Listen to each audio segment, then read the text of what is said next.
Graças a Deus. Amém. Mais uma vez estamos agora com a nossa live, né? A respeito de escatologia. E o assunto de hoje é o sermão profético. O que é o sermão profético, né, irmãos?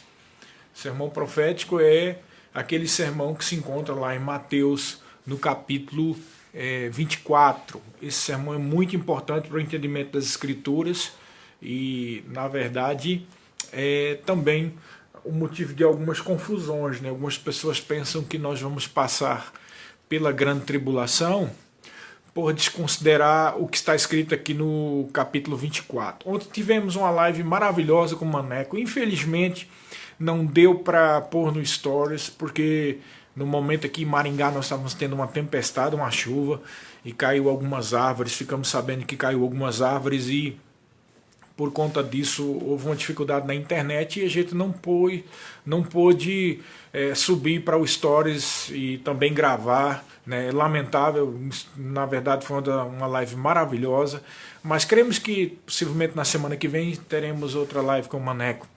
E dando continuidade, uma das coisas que nós falamos ontem, né? Estava conversando com o Maneco, a respeito dessa desconsideração com relação ao projeto de Deus para os judeus e para a igreja. Na verdade, há uma confusão. As pessoas confundem o que Deus profetizou para a igreja com aquilo que foi profetizado para Israel. O projeto de Deus para Israel não acabou. Amém? A gente sempre diz em escatologia que o relógio de Deus profético é Israel. E na 69ª semana profética, esse relógio parou. Quando foi que aconteceu essa 69ª semana? Depois nós vamos tratar numa outra live sobre as 70 semanas de Daniel, né? Mas aconteceu quando Jesus foi rejeitado pelos seus, né? Quando ele foi rejeitado pelos seus, o relógio profético parou, né? Tanto é que Jesus Cristo disse: não me vereis mais, eis que a vossa casa estará deserta, e não me vereis mais até que digais: bendito que vem em nome do Senhor. Ali foi a 69ª semana, quando desceu o Espírito Santo no dia de Pentecoste. O relógio profético de Deus parou, né? O que ficou valendo ali foi a dispensação da graça, né? Quando o evangelho da graça de Deus foi pregado, está sendo pregado até hoje a todas as nações, né? Estamos na dispensação da graça, no momento em que o evangelho da graça está sendo pregado, tá? Mas aí o relógio parou, né? O relógio profético. Não quer dizer que Israel parou de existir. O que nós estamos falando é sobre o relógio profético de Deus, sobre aquilo que Deus determinou para Israel. E ele vai retomar, esse relógio vai retomar quando a igreja for arrebatada, né? Então, para que você entenda isso, você precisa considerar aquilo que nós falamos em outras lives anteriores, que é o seguinte, que há um projeto de Deus para a igreja, há um projeto de Deus para os gentios, há um projeto de Deus para Israel. As profecias estão divididas dessa forma. Existem profecias para os gentios, profecias para a igreja e profecias para Israel. Então, levando em consideração isso, né, sendo literal no que está escrito na palavra, crendo somente no que está ali, e levando em consideração essas diferenças, nós vemos que podemos entender então o que está escrito aqui nesse sermão do capítulo 24 de Mateus, né? Então, é muito importante porque ele está em cima de 3 perguntas, tá? Os discípulos fizeram 3 perguntas. E essas perguntas surgiram quando os discípulos viram as pedras do templo de Salomão, do templo de então, melhor dizendo, e Jesus respondeu dizendo que não ficaria pedra sobre pedra, né? Então vamos ler todo esse trecho para poder a gente entender qual é a importância disso a respeito do arrebatamento, da grande tribulação e de tudo que vai acontecer, e que não haja mais confusão, né? Então, no Sermão do Monte, Mateus capítulo 24, a partir do versículo 1, diz assim: tendo Jesus saído do templo, ia se retirando quando se aproximaram dele os seus discípulos para lhes mostrar as construções do templo. Tem algumas palavras-chave aqui que vão definir a quem é que ele está tratando essa profecia. Então a primeira é essa, templo. Ele está falando com os discípulos, mostraram as pedras que estavam na construção do templo, né? E aí, o que é que Jesus disse no versículo 2? Ele, porém, lhes disse: não vede tudo isto? Em verdade vos digo que não ficará aqui pedra sobre pedra que não seja derrubada. Nós sabemos pela história de Israel, né, que isso aconteceu no ano 70. No ano 70, as tropas do general Tito, né, que até então era general e depois se tornou um imperador, ele cercou Jerusalém durante muitos meses, muito tempo. E conta a história, acho que é Joséfo, Flávio Joséfo que fala sobre isso, que o general tinha dado ordem para os seus soldados para não destruir o templo de Jerusalém, que era tido como uma maravilha. Então ele não queria destruir o templo de Jerusalém. Mas depois do cerco, quando houve a invasão e houve incêndio, muitas setas incendiárias, né, foram lançadas sobre a cidade de Jerusalém, e por fim o templo ficou em chamas. E conta-se que em chamas aquele templo, o ouro que havia no templo foi derretido e aquilo ficava entre as frechas das pedras e tudo mais, e por conta disso os soldados desrespeitaram a ordem do seu general e vieram a derrubar as pedras do templo, né? Depois disso aí não ficou pedra sobre pedra, e é o cumprimento dessa profecia. Mas veja bem, as três perguntas são as seguintes. Logo no versículo 3 diz assim: no Monte das Oliveiras achava-se Jesus assentado, quando se aproximaram dele os discípulos em particular, e lhe perguntaram: diz-nos quando sucederão essas coisas, e que sinal haverá da tua vinda e da consumação do século. Então aqui tem três perguntas. Quais são as perguntas? A primeira: diz-nos quando sucederão estas coisas. Que coisas? Aquilo que Jesus tinha dito. Não ficaria pedra sobre pedra. Então a primeira pergunta é: quando é que vai acontecer isso, Senhor? Que tu dissesse que não ficaria pedra sobre pedra do templo. A segunda pergunta é: que sinal haverá da tua vinda, da volta de Jesus? Tá? Nós vamos ver amanhã numa live especial que teremos com o Vinícius, né? O pastor Vinícius, ele é o pastor presidente da igreja Verbo da Vida na capital de Mato Grosso do Sul, em Campo Grande, uma grande igreja que tem lá. Ele é o pastor e é também um bom e um ótimo professor de escatologia. E nós teremos uma live especial com ele amanhã. E o tema de amanhã será justamente essa diferença entre o arrebatamento e a segunda vinda. Porque as pessoas confundem muito o arrebatamento com a segunda vinda. E o motivo pelo qual há essa confusão é porque as pessoas dizem: Jesus está voltando, Jesus está voltando.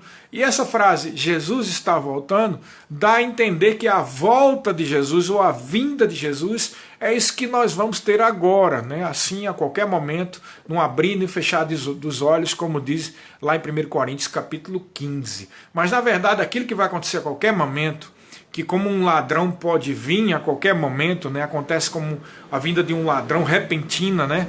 Ou esse abrir e fechar dos olhos, e tudo isso está falando do arrebatamento, que está descrito lá em 2 Tessalonicenses capítulo 4, a partir do versículo 13. O arrebatamento é só para a igreja, não é para o mundo não vai ver. Sabe o que é que o mundo vai ver? Um monte de gente desapareceu, então eles não vão ver, na verdade. Eles não vão ver ninguém, a igreja vai desaparecer de uma hora para outra, né? E com certeza vão cogitar muitas coisas, né, a respeito desse desaparecimento da igreja, que fomos para outra dimensão, e com efeito teremos ido para outra dimensão mesmo. Vão dizer que, sei lá, é possível que seja por isso que o diabo tem investido tanto nessa coisa de escovadores e seres extraterrestres, que é para justamente dizer que nós somos abduzidos, né, retirados desse lugar. E tudo isso não é sem motivo, irmãos. Tem sempre um motivo. E o motivo é o cumprimento das profecias bíblicas. O arrebatamento vai ser a qualquer momento. E tem mais, o arrebatamento não precisa de sinais, né? Por isso que as pessoas ficam me perguntando se esse coronavírus é um sinal. Não, não é um sinal. Agora é possível que isso tudo piore, né? Mas que não seja exatamente um sinal, mas a composição de um cenário profético, né? E o sinal não existe no arrebatamento. Pode ser a qualquer momento o arrebatamento da igreja, pode ser hoje, pode ser amanhã. E é por isso que a igreja dizia Maranata, ora vem, Senhor Jesus. Então, as pessoas confundem o arrebatamento com a segunda vinda. E aqui eles estão perguntando a segunda vinda. Né? Lembra que eu falei de palavras-chave? A primeira palavra é templo. Né? Então, tem a ver com o templo, ou com o povo do templo. E os discípulos fazem uma pergunta específica, e dentro do teor dessa pergunta aqui, dessas perguntas, você vai ver que a igreja não necessariamente precisa estar contida nisso aqui. Por quê? A primeira é, diz-nos quando sucederão essas coisas. Ou seja, pedra sobre pedra não estaria mais no templo de Jerusalém. E a história conta que nesse cerco os cristãos não estavam mais ali. Né? Alguns historiadores sustentam que os cristãos da Judéia, eles tinham fugido para uma cidade chamada Pela, né? Uma região dessa cidade chamada Pela, e não havia mais cristãos dentro da cidade de Jerusalém. Né? Inclusive, um dos motivos do ódio dos judeus naquela época pelos cristãos é porque conta-se que os líderes judaicos, não só no ano 70, mas também logo no início do ano 100, quando ainda tinha um remanescente lá, procuraram os cristãos para que eles se juntassem nessa revolta, e os cristãos preferiram não se juntar, porque não viam bases bíblicas para essa atitude, e é por isso que os judeus ficaram bem irados com os cristãos. Os cristãos não estavam mais dentro da cidade de Jerusalém. Tá? Então nós vemos que esse cerco de Jerusalém foi só para os judeus, e como consequência houve a destruição do templo. Né? Na verdade, isso aí foi uma consequência da negação dos judeus a respeito do evangelho do reino, que nós vamos tratar daqui a pouco, tá? Então nós vemos que a resposta disso está lá numa outra profecia que Jesus falou, que é complementar essa, da destruição do templo, que se encontra lá em Lucas capítulo 21, versículo 20 até o 24, que diz assim, ó: quando, porém, virdes Jerusalém sitiadas de exércitos, sabei que está próxima a sua devastação, a devastação de Jerusalém. Então os que estiverem na Judéia fujam para os montes, que se encontrarem na cidade retirem-se, e os que estiverem nos campos não entrem nela. Porque estes dias são de vingança, para se cumprir tudo que está escrito. Ai das que estiverem grávidas e das que já amamentarem naqueles dias, porque haverá grande aflição na terra e ira contra este povo, contra o povo de Jerusalém, né? Contra o povo de Israel. Cairão a fio da espada e serão levados cativos para todas as nações, e até que os tempos dos gentios se completem, Jerusalém será pisada por eles. Então o templo dos gentios são esse tempo que nós estamos vivendo agora também, né? Então há uma confusão, porque isso parece muito com o que está escrito em Mateus capítulo 24, mas só que aqui está específico, que é a respeito da devastação de Jerusalém. O que faz um link desse texto de Lucas capítulo 20 com essa primeira pergunta: diz-me quando sucederá essas coisas, ou seja, quando não ficará mais pedra sobre pedra. E o cumprimento foi no ano 70. Caiu ali, quebrou tudo, Jerusalém foi sitiada e houve grande mortandade. Né? Aí a segunda pergunta é: que sinal haverá da sua vinda? Então eu falei aqui bem por cima, amanhã nós vamos ver mais profundamente, que há uma diferença entre a segunda vinda e o arrebatamento. Então essa pergunta, que sinal haverá da tua vinda, está perguntando a respeito da vinda de Jesus, que, como nós sabemos, acontecerá, melhor dizendo, no final da grande tribulação, quando os judeus reconhecerem Jesus como seu Messias. Né? A segunda vinda, ela é precedida de sinais, há muitos sinais, e os sinais estão aí. Todo o período da grande tribulação, com todos os sinais que acontecem na grande tribulação. Né? Então, muitos sinais precedem a segunda vinda. E outra coisa que precisa você entender: se no final da grande tribulação vem Jesus, já não seria o cumprimento do que ele diz que seria como um ladrão. Esse seria como um ladrão que vem de repente na hora que não cuidais, isso tem a ver com o arrebatamento da igreja. Mas a segunda vinda de Jesus, ela é repleta de sinais. Então a segunda vinda acontecerá para os judeus e para o povo que estará na grande tribulação. E nós não estaremos na grande tribulação, ok? Há um outro versículo que diz assim: então como um relâmpago que sai do oriente e se mostra no ocidente, assim será a vinda do Filho do Homem. E todo olho verá, até aqueles que o traspassaram. Então é uma vinda visível, como um relâmpago que sai do oriente e se mostra no ocidente. A vinda do Filho do Homem é a segunda vinda. Essa vinda ela é precedida de muitos sinais, e isso acontecerá no final da grande tribulação. Então a pergunta 2 é esse: quando é que vai haver a sua segunda vinda? Né? E o terceiro, a consumação do século. Outras versões dizem o final do mundo. Então tudo que ele vai dizer a partir de agora tem a ver com essas 3 perguntas. A primeira já foi respondida, né? Que é o que aconteceu e que foi profetizado em Lucas capítulo 20, que é a destruição de Jerusalém. A segunda é: que sinal ou que sinais antecederão a sua vinda? E aí ele começa a dizer os sinais. Ora, seria até uma contradição do Senhor Jesus, ele não se contradiz, né? Se ele dissesse os sinais, em outro lugar ele diz: na hora que não cuidais, será a vinda do Filho do Homem. Então, esse não cuidais, ou como um ladrão que vem de noite de repente, está falando do repentino, daquilo que vai acontecer no arrebatamento. Tá? Mas a segunda vinda não, ela tem sinais. E aí ele começa a falar sobre esses sinais da segunda vinda, presta atenção. E ele lhe respondeu, versículo 4, vede que ninguém vos engane, porque virão muitos em meu nome dizendo eu sou o Cristo. Aqui é Cristo no grego, mas para os discípulos ele está falando de Machia ou de Messias. Ele está dizendo que o sinal, né, é que muitos vão dizer eu sou o Messias e vão enganar muitos. Irmãos, para nós que somos igreja, isso não vale. Nós sabemos muito bem quem é o Messias de Israel, não é verdade? Se você nasceu de novo, você sabe muito bem quem é o Messias, né? O Senhor Jesus. Então não tem como você ser enganado, porque uns vão dizer, ali está o Messias. Irmãos, o Messias, Senhor Jesus, foi ressuscitado, está à direita de Deus, e ele prometeu que ia arrebatar a igreja e que ia vir numa segunda vinda, posterior. Todo olho verá. Então não temos como nos enganar.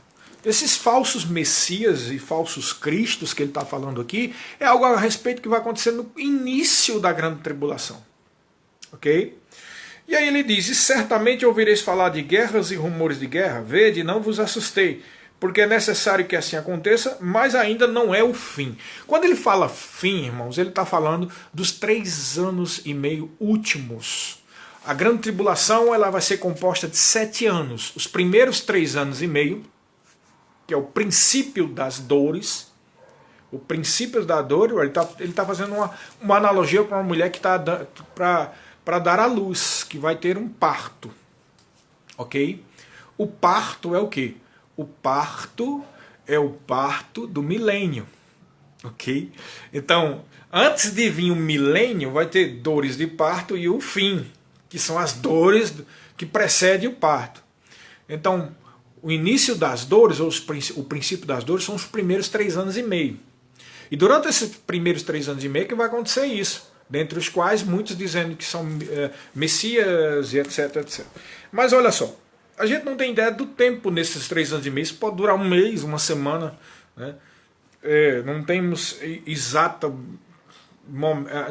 Não sabemos como exatamente isso vai acontecer. Aí ele diz, certamente, mas não é o fim. Aí ele fala, porquanto se levantará nação contra nação, reino contra reino, e haverá fomes e terremotos em vários lugares. Porém, tudo isto é o princípio das dores. Então, para um pouco para pensar, irmão. Sabemos que houve um aumento dos terremotos na Terra já desde o século XIX. No século XX, muitos terremotos, tá? E temos também guerras, mas a verdade é que nós sempre tivemos guerras, muitas guerras, né? Inclusive tivemos mais guerras violentas durante o período da Segunda Guerra Mundial, logo depois, do que agora nós estamos tendo, por exemplo. Então esses rumores de guerra podem muito bem, diante da cronologia desses acontecimentos que nós estamos falando aqui, podem muito bem significar aquilo que vai acontecer, que é a Guerra do Armagedon. A Guerra do Armagedon não é só uma batalha, são várias batalhas. E tudo indica que ela começará logo no início da grande tribulação e irá perdurar até o final da grande tribulação, logo no momento em que Jesus vai voltar. Ok? Então esses rumores de guerra e tal, está falando desses 3 anos e meio iniciais, né? Porque ele diz no versículo 8, porém tudo isso é o princípio das dores. Aí ele diz no 9, né? Então sereis atribulados e vos matarão, sereis odiados de todas as nações por causa do meu nome. Veja, eu falei no início que ele fez 3 perguntas. Quando acontecerão essas coisas? Que a destruição do templo é referente aos judeus. Isso já aconteceu.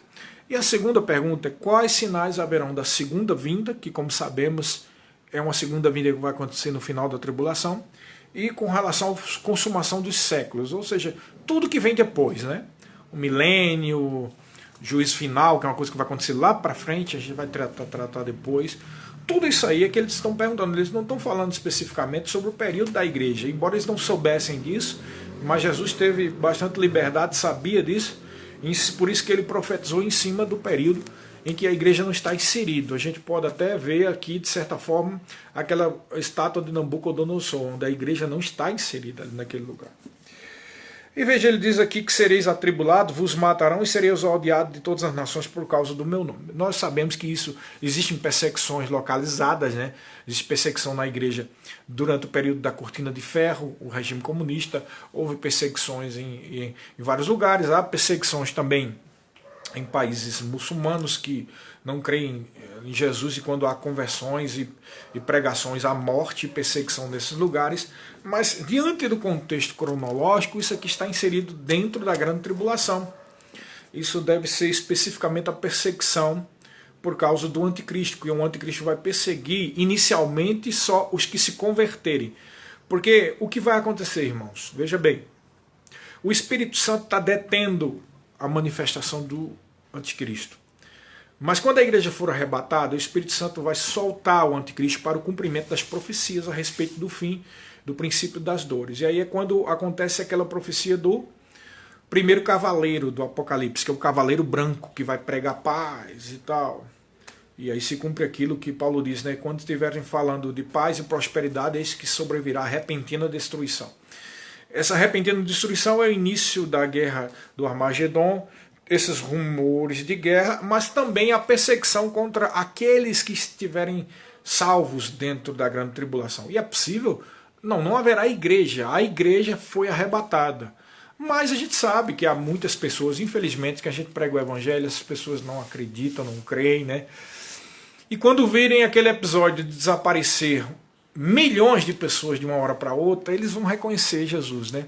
Mas aí já vai ser tarde demais, não para a salvação, mas para ser arrebatado, porque é até aquela série de livros do Tim LaHaye, né, Deixados para Trás, que surgiu até alguns filmes e séries também, fala. Quem são os deixados para trás? São aqueles que não queriam aceitar Jesus, ou que estavam desviados do mundão aí, muito longe do Senhor, ou aqueles que não queriam receber Jesus, melhor dizendo, e quando viram que a igreja foi arrebatada, eles vão se converter, porque o Espírito Santo ainda vai continuar aqui, irmãos. As pessoas pensam que o Espírito Santo era retirado, mas ele não vai ser retirado, ele vai continuar aqui, porque quem convence o homem do pecado, da justiça e do juízo é o Espírito Santo, e quem vai convencer essas pessoas que vão se converter, os deixados para trás? Com certeza o Espírito Santo, né?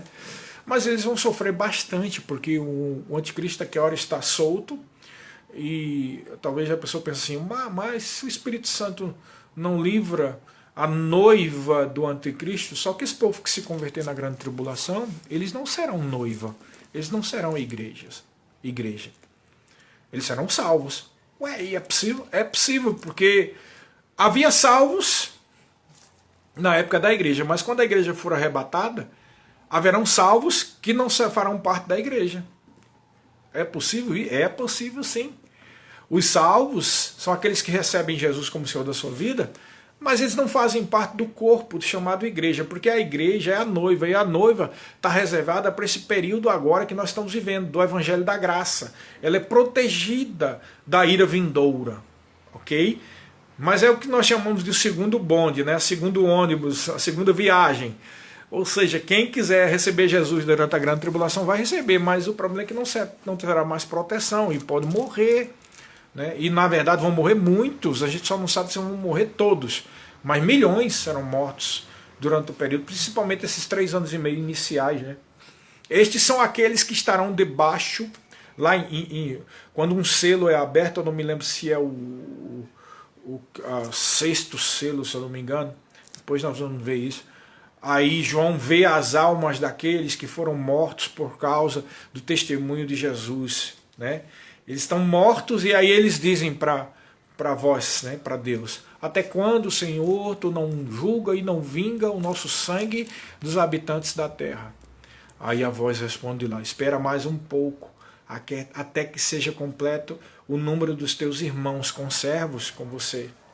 Então ele está falando de que espera, a sua ressurreição não será agora, vocês que estão morrendo na grande tribulação, vocês só serão ressurretos quando terminar a grande tribulação. Essas almas dos santos que estão esperando, que vão clamar, estes são aqueles que vão se converter durante o período da grande tribulação. Então é melhor receber Jesus agora, para ser arrebatado, para não fazer parte desse sofrimento, porque praticamente vão pagar o preço com o seu próprio sangue. Não é?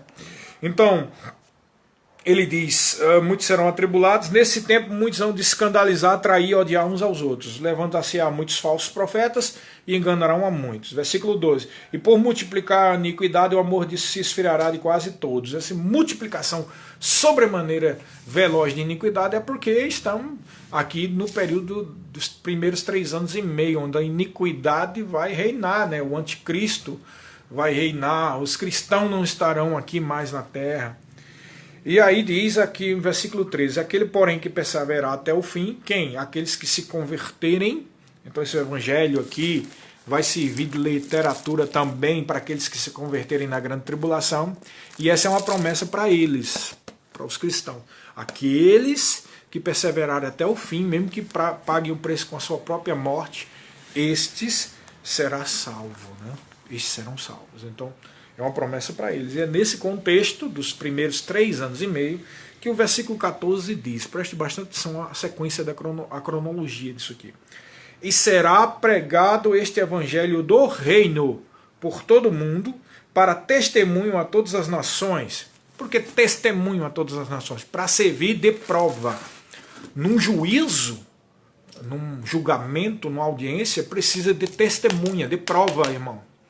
Então, para que haja juízo sobre essas nações, é preciso que o evangelho do reino seja pregado em todas as nações. E aqui eu vou dar um adendo aqui, dar uma parada, né, bem a meia hora, para você entender o que é o evangelho do reino, que as pessoas confundem. Há uma diferença entre o evangelho da graça e o evangelho do reino. Sabia disso? É assim. O evangelho do reino é o evangelho que Jesus veio pregar para os judeus. Não necessariamente nós estamos pregando o evangelho do reino, embora o reino esteja inserido, mas para nós o reino não vem com a visível aparência, porque o reino de Deus está dentro de nós. Esta é uma promessa para a igreja durante a dispensação da graça. O reino de Deus está dentro de nós, mas para os judeus, até na época de Jesus, o reino de Deus não estava dentro dele, era uma promessa futura. E que promessa de reino é essa? O reino do milênio, irmãos. É por isso que nós dissemos que você tem que fazer uma diferença muito grande entre o que Deus profetizou para Israel e o que Deus profetizou para a igreja. Deus prometeu para Israel um reino, prometeu que Israel seria cabeça das nações. Isso nunca aconteceu aqui até hoje. Deus prometeu que o trono de Davi estaria sempre com o rei no trono de Davi. Isso não aconteceu. Houve épocas em que Israel foi completamente esfolado, né, como nação, foi espalhado pelas nações. Então, aí, se fosse o cumprimento, isso aí é uma contradição. Então, por isso que você precisa entender que há uma profecia específica para Israel, uma profecia específica para a igreja, uma profecia específica para os gentios. É por não respeitar essa diferença que há muita confusão, né? Então, vemos que o anjo disse para José, o pai de Jesus, né, o pai no sentido não de gerar, mas que da família, o pai da família, né? José, o anjo apareceu para José e disse: não temas que a tua esposa está grávida, o ente que vai nascer é santo. Aí ele chega um momento lá em Mateus 1:21 que ele diz assim: ele salvará o seu povo dos seus pecados. Interessante que o anjo diz isso, o seu povo. É por isso que os estudiosos dizem que o evangelho de Mateus é um evangelho para os judeus. E é mesmo. Veja como Deus é tão maravilhoso, que eu estava falando com o Maneco ontem, né? Que na sua presciência, né, e na sua sabedoria, Ele guiou os autores, a igreja, quando compôs os livros do Novo Testamento, a colocar o Evangelho de Mateus em primeiro lugar. Sabe por quê? Porque esse Evangelho é para os judeus, né? E na grande tribulação, quando os judeus reconhecerem o Messias, eles vão estar lá escondidos, porque eles têm até uma maldição para os rabinos. Eles têm que amaldiçoar o filho de José e de Maria, né? Eles têm um ódio, e isso tem que haver essa maldição. Então, vergonha para eles tá lendo o livro de cristãos, tá? Como o Novo Testamento. Então eles vão ler escondido. Então eu vou pegar o primeiro livro do Novo Testamento, é o que? Mateus, né? E é ali que fala do Messias de Israel e do Evangelho do Reino, que foi prometido a Israel, não para o gentio, foi prometido a Israel. Então, aqui diz, e em Mateus capítulo 3, João Batista, quando fala, ele diz assim: eis que é chegado o reino dos céus, né? Ele manda os judeus se converterem de seus pecados, serem batizados, e ali, a partir daquele momento, o reino dos céus, o reino de Deus, estaria sendo pregado para os judeus. Jesus diz lá em Mateus, veja que eu vou citando sempre Mateus aqui, Mateus 4,17, é chegado o reino dos céus, não é? E o que é mais esclarecedor é quando Jesus começa a dizer coisas como essa que eu vou dizer aqui, em Mateus capítulo 10, versículo 5 e 7, quando Jesus dá ordem para os discípulos para saírem pregando o evangelho do reino, ele diz assim: a estes 12 enviou Jesus, dando-lhes as seguintes instruções: não tomeis rumo dos gentios. Não era para pegar para os gentios. Não, Jesus diz, proibiu. Vocês, discípulos, não podem pregar para os gentios. Não entrei nem na cidade dos samaritanos. Aí ele diz no 7, mas e de antes procurai as ovelhas perdidas da casa de Israel, e à medida que seguides, pregai que está próximo o reino dos céus. Então a ordem era: preguem o evangelho do reino a Israel. E por que Jesus foi tão enfático? Porque, em primeiro lugar, ele era um pai e ele obedecia o que o pai dizia. E o pai tinha inspirado profetas no Velho Testamento que profetizaram a respeito de um reino vindouro. Então, como Deus é justo e como Jesus é justo e obedecia ao Pai, ele sabia que legalmente, como tinha sido profetizado não para os gentios, mas para os judeus a salvação, ele tinha e ele era obrigado a ter que pregar para os judeus. Porque legalmente os judeus é quem tinha prioridade, eles eram a oliveira legítima, verdadeira. Eles é quem tinham que receber o evangelho, né? Foi para eles que foi pregado o evangelho e foi por isso que Jesus nasceu dentre os judeus, né? Então presta atenção, no capítulo 15 de Mateus, versículo 24, nós vemos quando Jesus diz especificamente, ele diz: mas ele respondendo disse: eu não fui enviado senão as ovelhas perdidas da casa de Israel. Jesus não foi enviado para gentio, para mim e para você. Claro que estamos falando aqui no contexto daquele momento. Depois que ele ressuscitou, né, que o Espírito Santo desceu, aí é outra coisa. Aí começa a dispensação da graça, onde é pregado o evangelho da graça. O que é graça? É favor e capacitação que nós recebemos de graça, sem merecimento. Nós não merecíamos, porque não éramos da casa de Israel. Mas como gentios, pelo amor de Deus, nós recebemos pela graça a salvação. Entendeu, pessoal? Porque qual é a diferença do evangelho do reino? O evangelho do reino é o evangelho, as boas notícias de um reino vindouro, que é o do milênio. E o evangelho da graça é o evangelho da graça incondicional de Deus, onde o reino está dentro de nós. Por que a gente impõe as mãos sobre os enfermos e fica curados? Porque isso é uma promessa para o milênio.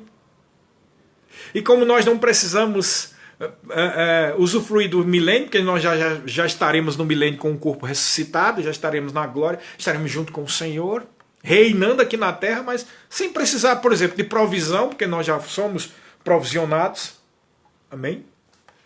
Então o reino do milênio já está dentro de nós e pela fé é manifesto, impondo as mãos sobre os enfermos, sendo protegido de uma desgraça dessa como essa Covid-19, ok? Isso é o evangelho do milênio, do reino, que se manifesta dentro de nós e não vem com visível aparência, mas para os judeus veria e virá, com visível aparência, que é o milênio.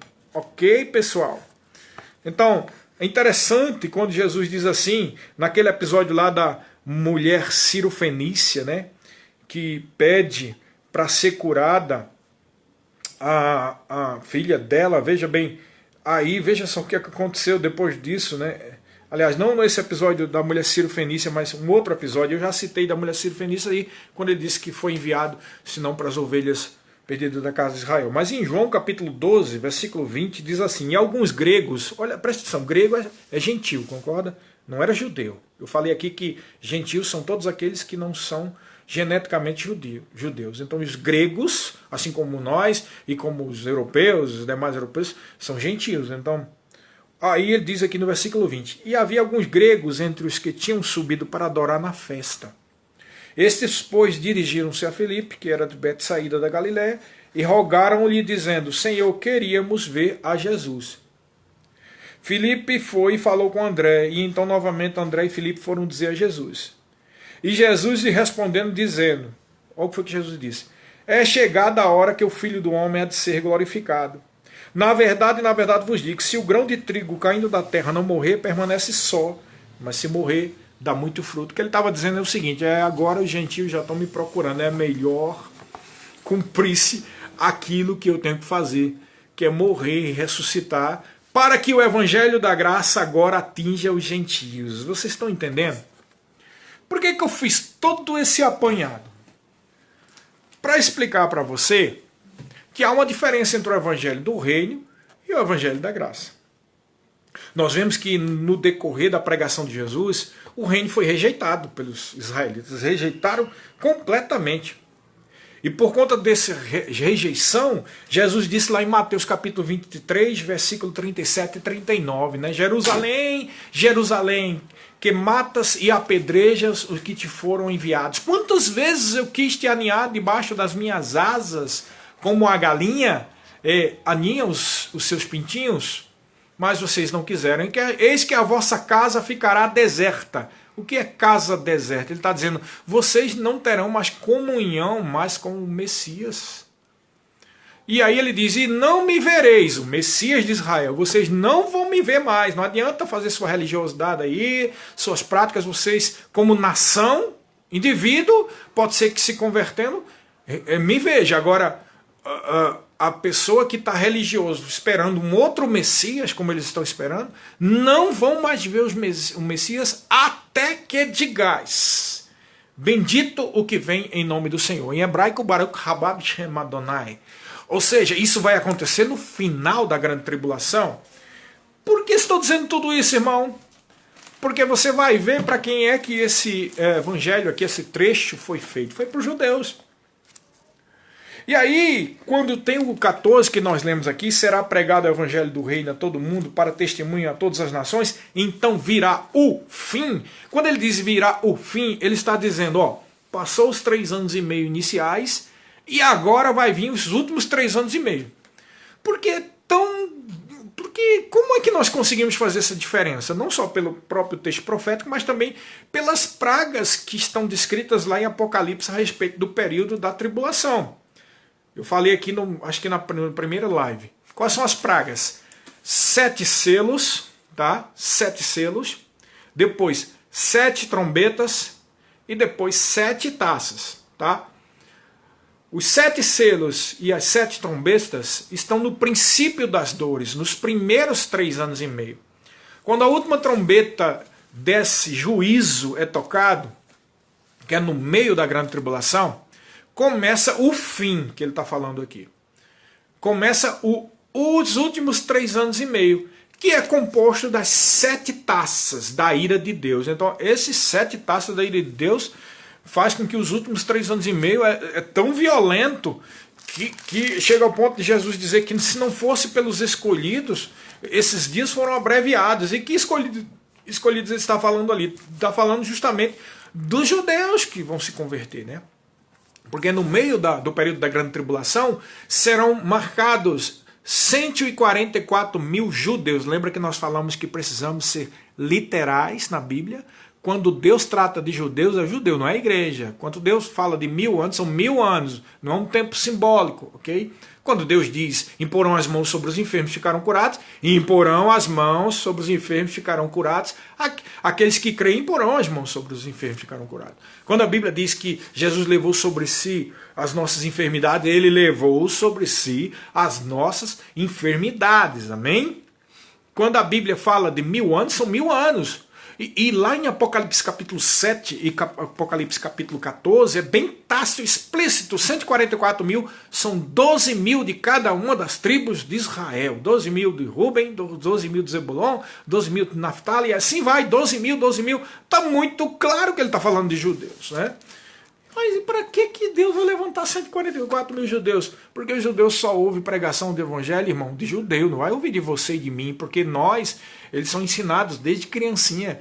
Né? Isso é o que eles dizem. Eu mesmo não tenho nada a ver com isso, nem você, mas eles dizem que nós somos gentios, que foi os gentios e os cristãos que perseguiram eles durante a Inquisição, que foram os judeus, ou que foram os cristãos que denunciavam as casas de judeus na Áustria e na Alemanha e na Polônia, e eram cristãos que diziam, olha, eles moram aqui, tá? Aí eles põem essa carga, querem pôr a carga de culpa em cima da gente, irmãos. E eles não ouvem o que os cristãos dizem, né? Primeiro que eles não aceitam Jesus como Messias, e segundo por causa disso, a história para eles, a história é que nós perseguimos eles, não entendem que isso é uma consequência de toda uma vida longe do Messias verdadeiro, não é? E assim, é nesse contexto que Jesus diz assim no versículo 15, presta atenção nesse 15. Quando, pois, virdes o abominável da desolação, de que falou o profeta Daniel no lugar santo, quem lê entenda. Esse versículo para mim é maravilhoso. Ele está claro. Bom, ele está dizendo o seguinte, quando virdes o abominável da desolação, de que falou o profeta Daniel. O profeta Daniel falou do abominável da desolação no capítulo 12. E esse abominável da desolação é quando o iníquo, o anticristo, aquele que vai fazer um pacto inicial com eles, e eles vão pensar que é o Messias dele, por 3 anos e meio, quebrar esse pacto. Porque o grande propósito do anticristo, do falso Messias, é dominar Israel. Ele quer destruir tudo que se chama Deus. E ele sabe que lá, Jerusalém, é berço do judaísmo, do cristianismo, e é um lugar santíssimo para os muçulmanos. E a Bíblia diz que esse iníquo, esse anticristo, ele é contra tudo que se chama Deus. Então ele quer o seguinte, ele quer chegar a dominar Jerusalém e destruir tudo. E para poder destruir, ele tem que conseguir a confiança dos judeus para poder colocar todos os seus exércitos no Vale do Armagedon. Por isso que a guerra toda é chamada de Guerra do Armagedon. Como é que ele vai conseguir isso? Se fazendo passar pelo Messias. É por isso que ele vai ter toda a confiança. Né? Ele vai aparecer como um cavaleiro montado num cavalo branco com um arco, dizendo que eles têm um certo poder político, uma coroa, aliás, um certo poder militar, é o arco, mas não total, porque só tem o arco, mas não tem a flecha. Isso é por isso que vai ter um Armagedon, porque nem todo mundo vai concordar com eles. E esses que não vão concordar com ele não é porque são cristãos e de Deus não, irmão. É outros interesses. Tudo indica que são os orientais. A Bíblia dá a entender que é Togarma, os orientais, né? Não sabemos se está falando da Rússia ou da China, ou de uma coalizão Rússia, China e Coreia do Norte, não sabemos exatamente isso, mas tem a ver com os orientais. Então ele vai ter essa guerra entre eles, Então ele tem só o arco, não tem a flecha, ele tem uma coroa que fala de um poder político. E ele está montado num cavalo branco, porque ele vai pregar paz, prosperidade, uma nova era, uma era de prosperidade, de paz, de alta tecnologia e tal e tal. Essa é a pregação do espírito do anticristo, não é? Aí ele diz aqui, quando vocês virem esse abominável da desolação, de que falou o profeta Daniel...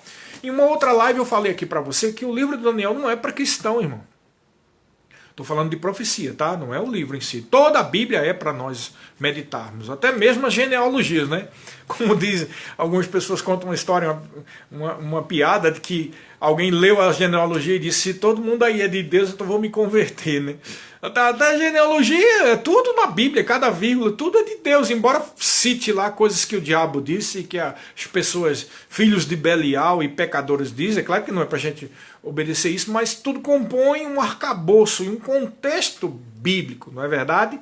Mas Daniel é assim, os primeiros livros, os primeiros capítulos, quando fala de Sadraque, Mesaque e Abidnego, e também daquele período lá, daquele momento em que eles decidiram não se contaminar com as iguarias do rei, está falando de santidade, de perseverança, de fé. Quando eles foram jogados na fornalha ardente, fala de fé, de perseverança, de proteção. Quando Daniel foi jogado na cova dos leões, apesar de se manter fidelidade a Deus. Então esse sim é um sentido que pode ser aproveitado pela igreja. Mas quando fala das profecias, né? A estátua de Nabucodonosor, o sonho de Daniel, e tudo que acontece a partir do capítulo 9, que é a profecia das 70 semanas, e inclusive esse abominável da desolação que acontece lá no capítulo 12, tudo isso aí é profecia a respeito de Israel e dos gentios. Não, a igreja não está inserida. E é isso que é tão importante esse versículo, porque nós estamos dizendo que isso aqui é para os judeus. Quando chega aqui, aí Jesus diz assim, ó, quando vocês virem o abominável da desolação, ele está dizendo mais ou menos isso, irmão. O Messias de Israel está há 2000 anos atrás profetizando e falando com os judeus da grande tribulação. Esse versículo é maravilhoso, irmão. Ele está dizendo, ó, vocês aí, lá no período da grande tribulação, vocês que pensavam que era o Messias que estava aí com vocês, quando vocês virem o abominável da desolação, do que falou o profeta Daniel, ou seja, quando o Messias invadiu o templo aí, e tentar se colocar como Deus e vocês ficarem decepcionados, quando vocês virem isso, quem lê, entenda. Ele está dizendo, ó, essa não é para os cristãos, essa não é para outras pessoas, essa é para vocês que estão aí na grande tribulação, povo de Israel. Entendeu? E fica mais específico pelo que ele diz depois, no versículo 16. Então os que estiverem na Judeia, fujam para os montes. 17. Quem estiver sobre o telhado, não desça para tirar alguma coisa. E quem estiver no campo, não volte atrás para buscar a sua capa. Versículo 19. Ai das que estiverem grávidas e das que amamentarem naqueles dias. Olha o 20 diz, olha o que o 20 diz. Orai para que a vossa fuga não se dê no inverno nem no sábado. Irmãos, está muito específico. Inverno é um lugar onde aquele inverno é forte. Aqui, em Maringá, temos um inverno, né? Pode dar aí até 5 graus, tá? Mas não fica caindo neve aqui, né? O restante do Brasil é bem tropical, não tem isso. Em muitos lugares não cai neve, nem nada, nem é tão rigoroso. Ele está falando de um lugar específico. E esse lugar tem a seguinte característica: guarda o sábado. Então ore para que vocês fujam num dia que não seja o sábado. Então está específico isso é para o povo de Israel. Ele está falando aqui a respeito da fuga dos judeus quando o anticristo quebrar o seu pacto, bem no meio da grande tribulação. No 14 diz o quê? Então virá o fim. No 15 diz o quê? Quando for quebrado este pacto e o anticristo que se manifestar, fuja, sebo na canela. Também não tem nada a ver com cristão, porque em nenhum lugar Deus manda os cristãos fugir. Pelo contrário, ele nos deu autoridade para pisar serpentes e escorpiões e sobre todo o poder do maligno. Jesus fala para os cristãos que nós somos protegidos e que nós temos uma autoridade espiritual. Isso é uma promessa para a nova aliança. Amém, queridos? Então, essa dica do Messias, é como o Messias está dizendo, ó, vocês aí fujam, porque, eu vou traduzir aqui, né? Deixar uma coisa mais explícita. Vocês não têm o Espírito Santo, vocês não nasceram de novo ainda, mas vocês são meu povo, porque eu profetizei para vocês. Eu sou o Messias de vocês, e eu estou dizendo para vocês, fujam e vão para o deserto. Tá? Então eles vão para o deserto, para o sul, né, uma região de Moabe, e ali eles ficam protegidos, né, por 1235 dias, né, ou seja, 3 anos e meio. Aí você começa a entender o que está escrito lá em Apocalipse capítulo 12, quando fala de uma mulher que está para dar à luz. Essa mulher não é Maria, irmão, está falando ali de Israel, que deu à luz o Messias. Tanto é verdade que essa mulher é levada com o seu filho, o filho vai embora, né? Em capítulo 12 diz que o filho vai embora. E diz que essa mulher é levada para o deserto por 3 anos e meio, irmão. Até porque é mais claro, essa mulher é Israel, 3 anos e meio protegida, porque vão fugir do anticristo. Ok, queridos? Vocês estão vendo como está muito claro isso aqui? Ah? E até é por isso que no 23 ele diz assim, então se alguém vos disser, eis ali está o Messias, ou ele ali, não acrediteis. Ah? Não acrediteis. Por quê? Porque surgirão falsos messias e falsos profetas operando grandes milagres. Tudo isso nos últimos 3 anos e meio. Para enganar Israel, os israelitas. Por que esses messias vão surgir? Com a operação do maligno sobre eles. Para poder denunciar onde estão os judeus. Porque o anticristo vai começar a matar os judeus aqui. Matar todos. Eles estão protegidos lá no sul e ele está procurando. E aí é por isso que surgem os falsos messias. Ele ali, ele acolá. Que é para denunciar onde é que está o povo de Israel. Entendeu? Pode muito bem ser falsos messias que são levantados pelo próprio anticristo, né? Para poder denunciar. Então, é nesse contexto que no 27 diz assim, porque assim como o relâmpago sai do Oriente e se mostra até o Ocidente, assim há de ser a vinda. Lembra da pergunta dos discípulos? Que sinais haverá da tua vinda? Ele está falando da segunda vinda, daquilo que vai acontecer no final da grande tribulação. Todo o contexto aqui é a grande tribulação. Então a pregação do evangelho do reino, que é diferente do evangelho da graça. O evangelho da graça é o que nós pregamos. O evangelho do reino é o que foi prometido a Israel, que é o evangelho ou boas notícias a respeito de um reino vindouro. Mas para nós que somos igreja, o reino não vem com visível aparência, porque ele está dentro de nós. Entendeu agora, irmãos? O reino de Deus está dentro de nós. Mas para os judeus virá como uma visível aparência. É o reino do milênio. Que novamente vai ser pregado. Foi pregado durante o período em que Jesus estava aqui, né? Antes de pagar o preço, morrer na cruz do Calvário e ser ressuscitado. E agora vai voltar a ser pregado durante o período da grande tribulação. Por quem? Pelos 144 mil judeus. Eles estão pregando o evangelho do reino, vão dizer, ei, o reino de Deus está próximo, se convertam, o Messias de vocês é Jesus. Ah, que nada, que Jesus, que nada, é Jesus. Não, é esse aqui é o anticristo. Né? Eles vão estar sendo enganados. Tá? E quando eles ficarem decepcionados, aí é nesse momento que eles vão pensar, né, nos últimos 3 anos e meio, escondidos lá, os rabinos escondidos, para não passar vergonha, né? Escondidos, vão ler logo o livro de Mateus, que é o primeiro do Novo Testamento. Veja como tem muita lógica tudo isso. E lá eles vão ver, olha, quando virdes o abominável da desolação, fuja. Rapaz, não é que os 144 mil estavam certos? Não é que eles estavam certos? E é assim que eles vão receber Jesus. Então, nesse momento que os judeus receberem, reconhecerem Jesus como seu Messias, vai haver um fenômeno celestial tremendo. Assim como o relâmpago sai do Oriente e se mostra no Ocidente, assim há de ser a vinda do Filho do Homem, vindo sobre as nuvens, com grande poder e glória, e todo olho verá. E nós, irmãos, nós, a igreja, estaremos junto com ele, descendo. Sim, porque a gente já foi arrebatado 7 anos antes. Tá? E estaremos com ele no casamento, nas bodas do Cordeiro, que assim como o casamento judaico dura 7 dias, nós vamos passar 7 anos lá, irmãos. E veja como é lindo isso. E nós vamos voltar com ele, e nós vamos reinar aqui durante o milênio, com um corpo glorificado. Um corpo glorificado não morre, não mantém relações sexuais, logo também não se multiplica. Mas nós vamos ver depois que vai ter pessoas que vão escapar, salvos, né, que se converterão e escaparão, inclusive os judeus que aceitarem o Messias e tudo mais, eles vão entrar no milênio. Então são esses com os corpos naturais que vão se reproduzir e vão se tornar a população do milênio. Né? Entendeu como tudo se encaixa certinho, cronologicamente. Né? Então, mas é interessante que no meio desse sermão, veja que foi perguntado a ele, que sinal acontecerá essas coisas, que foram a derrubada de Jerusalém, né? Depois ele disse segunda vinda, né?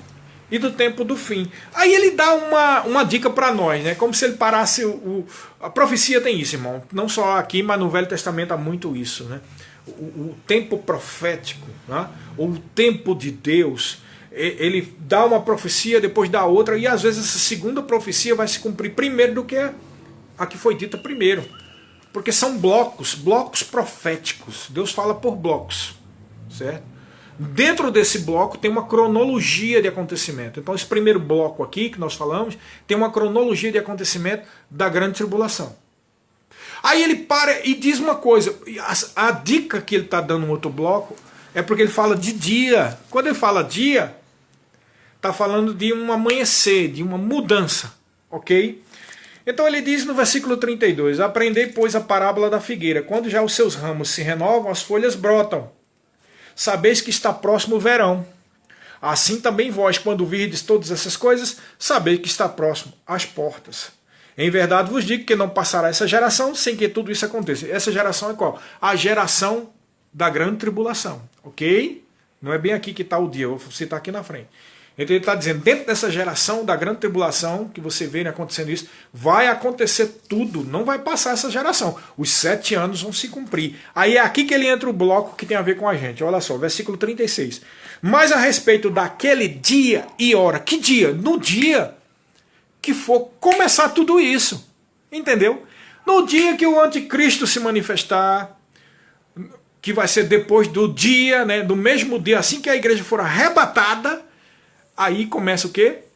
O dia do Senhor, ou, melhor dizendo, o dia da vingança do nosso Deus, que está lá em Isaías. Aí ele diz, a respeito desse dia, hora, ninguém sabe, nem os anjos do céu, nem o filho, senão o Pai. Ele está falando aqui do arrebatamento, que vai dar início a toda essa sequência. Você está entendendo? Então, pois assim como foi nos dias de Noé, também será na vinda do Filho do Homem, porque assim como nos dias de Noé, anteriores ao dilúvio, comiam, bebiam, casavam e davam-se em casamento, até o dia em que Noé entrou na arca e não perceberam, senão quando veio o dilúvio e levou a todos. Assim também será a vinda do Filho do Homem. Então 2 estarão no campo, um será tomado e deixado o outro, 2 estarão trabalhando no moinho, um será tomado e deixado o outro. O que ele está dizendo aqui? Como nos dias de Noé, ninguém estava imaginando, todo mundo pensando, eu vou ser rico, eu vou fazer isso, eu vou fazer aquilo outro, o meu projeto, o meu plano, nada contra isso. Mas tome cuidado, tem que ficar percebido. Porque como foi no dia de Noé, lembra da arca? A arca, Noé pregou, não, ninguém acreditou, só foi a família, entrou, a porta fechou, veio a água do dilúvio, morreu todo mundo e a arca subiu. Tá tipificando o quê? O arrebatamento da igreja. A igreja está dentro da arca. O juízo de Deus é a grande tribulação, o dilúvio.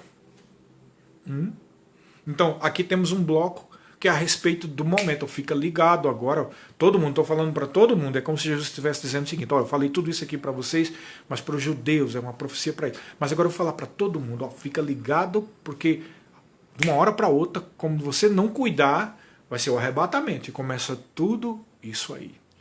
Entendeu, pessoal?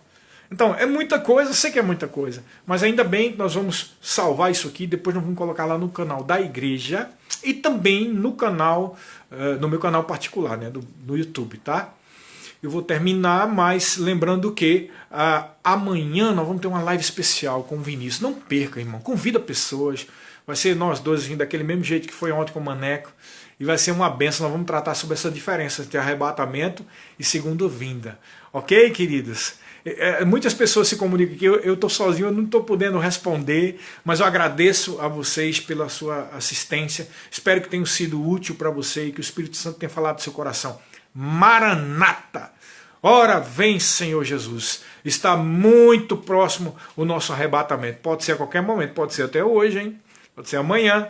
Então fica com o seu coração preparado, que com certeza o Senhor há de vir e nós vamos nos encontrar com Ele nas nuvens. Não é a segunda vinda, tá? É o arrebatamento. Nós vamos se encontrar com Ele nas nuvens. Amém, queridas? Sejam abençoados e até amanhã, 6 horas da noite. E outra coisa, vamos ter uma live do ministério agora com o irmão Reagan, né? Vocês aí procuram do Ministério do Verbo da Vida e lá você vai ter a live com o irmão Reagan e o Bispo Guto. Ok, pessoal? Ficam na paz, em nome de Jesus.